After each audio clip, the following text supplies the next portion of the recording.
trăng chênh chếch xuyên ánh qua mây. Trời đã khuya rồi đấy, mưa trên gió. Au sud du Vietnam, le delta du Mekong couvre une superficie de 4 millions d'hectares qui, chaque année, sont recouverts de 1 à 4 mètres d'eau pendant 3 à 4 mois.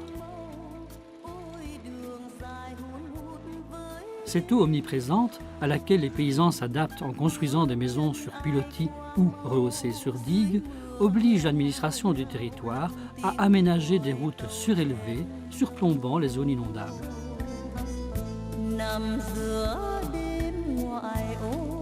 Ayant bien compris que l'eau favorise les productions agricoles et aquacoles, ces paysans ont d'emblée développé l'intégration agropiscicole telle que rizipisciculture, rizi-palaé-monoculture, voire pisciculture intensive en étang, comme en cage flottante telle que l'élevage époustouflant de Silure pangasius.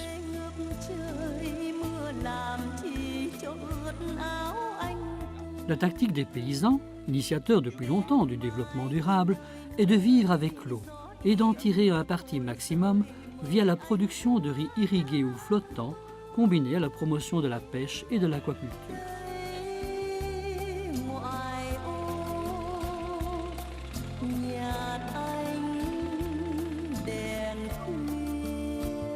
Au cours des 2 dernières décennies, la production de riz s'est nettement intensifiée, atteignant en 2002 un niveau de production moyen par récolte de 4 tonnes 400 par hectare. Chaque année, le même problème se pose. Il faut ramener le riz sur les routes où la batteuse peut faire son travail. Ensuite, il faut y faire sécher les grains de riz. Et tout ce dur travail ne rapporte qu'un maigre salaire, vu la baisse des prix de ce produit devenu surabondant. C'est pourquoi quelques paysans pêcheurs spécialisés dans la capture d'un poisson prédateur abondant dans ces zones inondables, Channa striata, particulièrement apprécié des consommateurs vietnamiens et donc à prix de vente élevé, ont tenté d'en faire l'élevage. Partant de leur connaissance de l'espèce en milieu naturel, ils ont commencé vers 1960 par capturer les alevins de cette espèce qui se déplacent en essaim, ainsi protégés par leurs parents pendant leur première semaine d'existence. Ils ont introduit ces alevins dans leur rizière, transformés en étangs pour la cause. Assez rapidement, les résultats ont été encourageants, ce qui a amené plusieurs paysans à vouloir aussi gagner plus d'argent en passant de la riziculture à la pisciculture.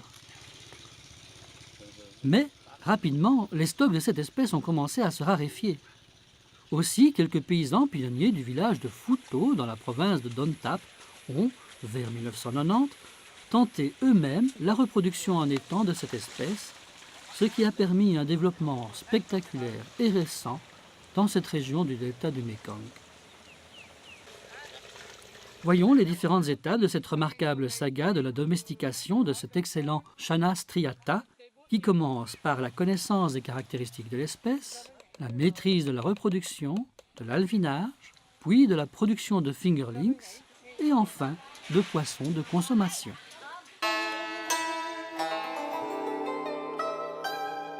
Les caractéristiques morphologiques de l'espèce sont un corps allongé, une nageoire dorsale plus longue que l'anale, une tête large, plate et couverte d'écailles, d'où son nom, poisson à tête de serpent.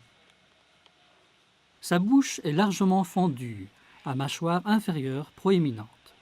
Les yeux, situés en avant de la partie supérieure de la tête, lui permettent de repérer facilement ses proies. Cette tête de prédateur se complète par des adaptations morphologiques internes remarquables, telles qu'une bouche équipée de dents cardiformes en bande sur les mâchoires, le vomer et les palatins, et un tube digestif court de longueur inférieure à la longueur totale du poisson. La partie antérieure du tube digestif présente un véritable estomac bien différencié, accompagné de séca pylorique, ce qui permet une digestion rapide. Une autre adaptation remarquable de ce poisson concerne la série de diverticules pharyngiens qui lui permettent de respirer directement l'oxygène de l'air et donc de rester vivant hors de l'eau sans étouffer. Enfin, Une dernière caractéristique intéressante pour l'élevage de cette espèce est son dimorphisme sexuel. Les femelles ont un corps moins effilé que les mâles, une tête plus large et plus trapue, et une papille génitale plus grande et bien étoilée. Yeah, female. Can we see? Yes, okay. Yeah, female.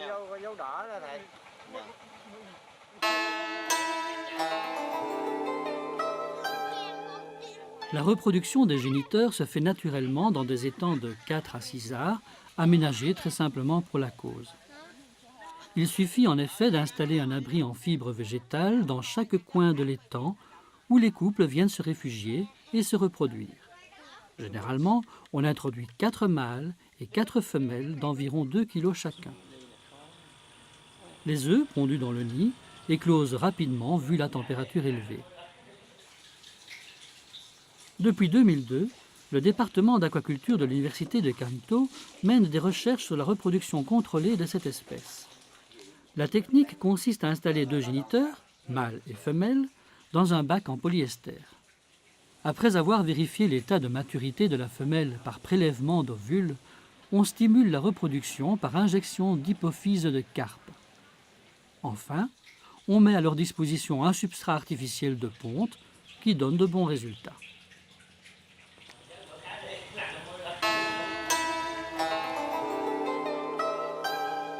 Les larves vont rapidement résorber leur vésicule vitelline et commencer à se déplacer en agrégats, formant un véritable essaim aquatique à la recherche continuelle de petits crustacés constituant du zooplancton de l'étang. Comme la production zooplanctonique naturelle de l'étang est insuffisante pour cette quantité d'alevins, les pisciculteurs et leurs enfants vont les soigner en leur apportant plusieurs fois par jour du zooplancton, petit cladocère moina, récolté dans les mares fertiles environnantes.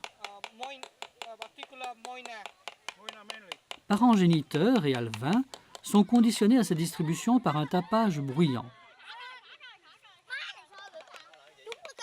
On voit ainsi les géniteurs pousser leur essaim d'alevins vers le pisciculteur qui leur annonce la distribution d'une ration supplémentaire de zooplancton particulièrement appréciée.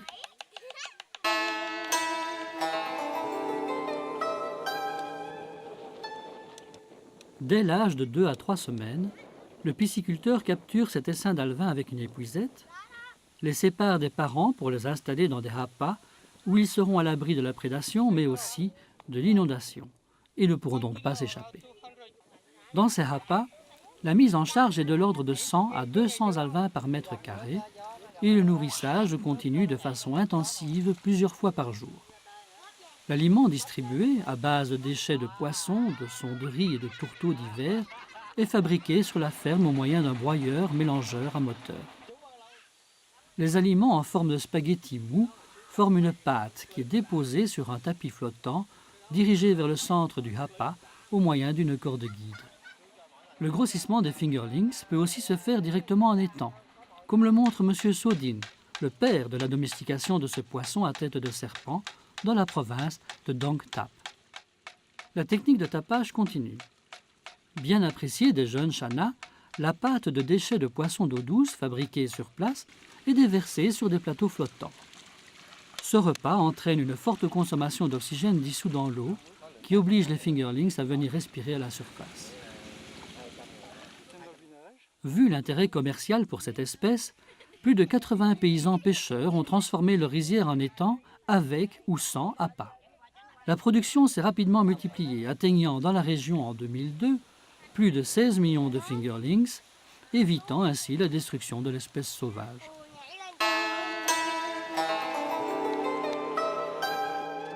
Certains pisciculteurs se sont ensuite spécialisés sur la production de poissons de consommation. Ainsi, M. Lai, du village de Phu To, a transformé ses 2 champs de riz en bordure d'un canal en 2 étangs profonds de 1,50 m à 2 m, dont l'eau peut être renouvelée quotidiennement par simple gravité. La mise en charge en fingerlings de 5 à 10 grammes est de 50 à 60 individus par mètre carré. Les fingerlings sont alimentés de déchets de poissons de mer ou d'eau douce qui arrivent surgelés par bateau.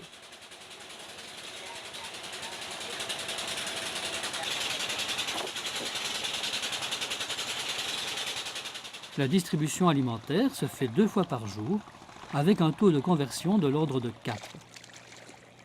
La croissance très rapide de ces channas ainsi nourris leur permet d'atteindre en 6 mois la taille commerciale de 1 kg.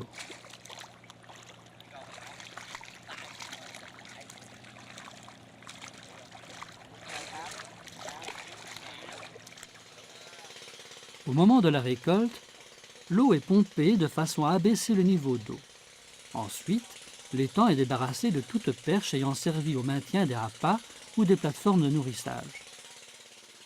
On tire ensuite une large senne au travers de l'étang que l'on amène en bordure de berge pour capturer les poissons.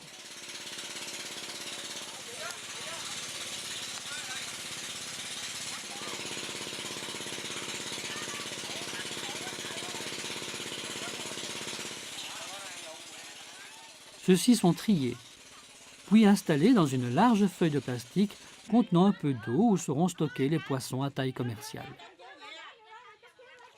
La récolte est de l'ordre de 40 à 100 tonnes par hectare tous les 6 mois, ce qui permet donc de faire 2 cycles par an.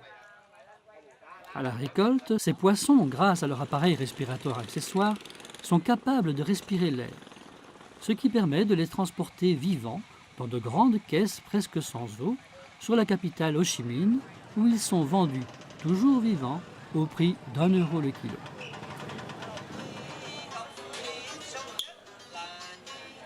Dans les restaurants, ce poisson à tête de serpent est très apprécié. Il fait l'objet de différentes préparations. Poisson cuit au four et présenté entier à table pour être dégusté, mélangé à divers légumes dans des feuilles de pâte de riz. Poisson cuit au courbouillon, etc.